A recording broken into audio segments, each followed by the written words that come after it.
Hello बच्चों, चलिए प्रश्न को पढ़ते हैं। प्रश्न में दिया हुआ है कि हीमोफीलिया के संदर्भ में सत्य व गलत कथन है। तो इस प्रश्न की मुख्य अवधारणा है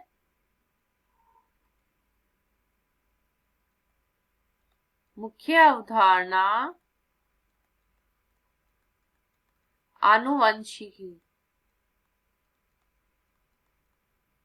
तो इस प्रश्न में हीमोफीलिया के बारे में पूछा गया। तो हीमोफीलिया क्या है?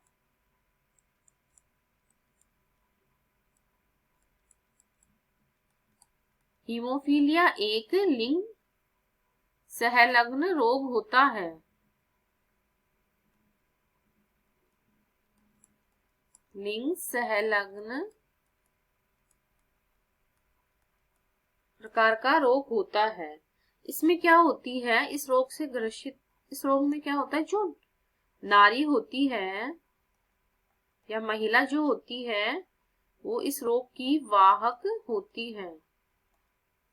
तो ये वाहक रहती है। तो ये जो इसका जो रोग का संचरण है ये केवल पुत्रों में ही कर सकती है। पुत्र, क्योंकि इसमें पुत्र में महिला का जो एक्स क्रोमोसोम होता है वो जाता है, तो ये वाहक होती है।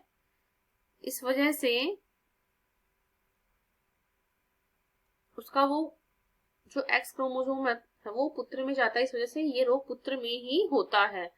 तो ये इस प्रकार से उपस्थित होती है और ये अपना रोग संतति में संचरित करती है।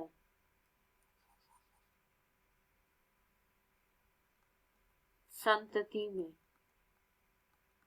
इस रोग में क्या होता है, इस रोग में रुधिर का थक्का बनाने वाले जो प्रोटीन होते हैं वो प्रभावित होते हैं। तो इससे क्या होता है, जो इस रोग से ग्रसित जो व्यक्ति होता है उसमें अगर छोटी सी भी चोट लगती है तो वहां से रक्त निकलना चालू हो जाता है और वो बंद भी नहीं होता है। इस रोग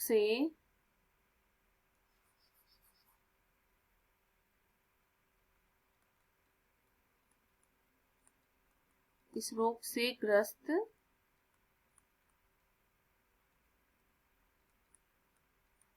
ग्रस्त व्यक्ति में छोटी सी चोट भी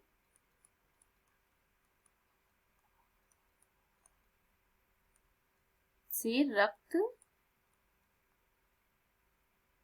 निकलना बंद नहीं होता है।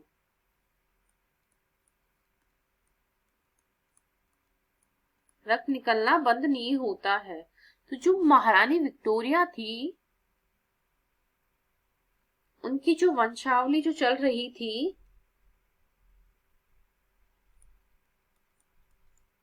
महारानी विक्टोरिया, ये क्या थी, इस रोग की वाहक थी। तो जो इनकी वंशावली थी इनमें भी अनेक प्रकार की हीमोफीलिया से ग्रसित वंशज पाए गए थे इनकी वंशावली में।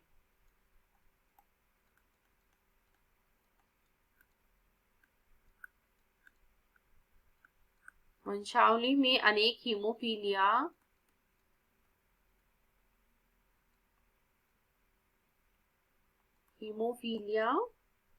ग्रस्त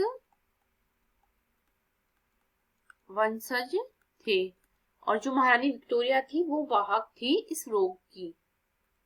तो हमारे प्रश्न में पूछा गया है हीमोफीलिया के संदर्भ में क्या है, असत्य है। तो वो होगा, ये तो हमारा ए ऑप्शन तो जो है वो सही हो जाएगा। एक प्रकार की लिंग संलग्न रोग है। दूसरा है ये एक अप्रभावी रोग है। तीसरा है रुधिर के थक्का बनने में एक एकल प्रोटीन प्रभावित होती है, ये भी हमारा सही होगा। तो ये एक प्रभावी प्रकार का रोग है।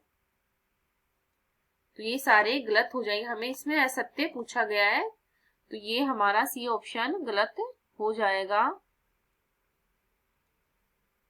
आशा करती हूँ आपको इस प्रश्न का हल समझ में आया होगा। धन्यवाद।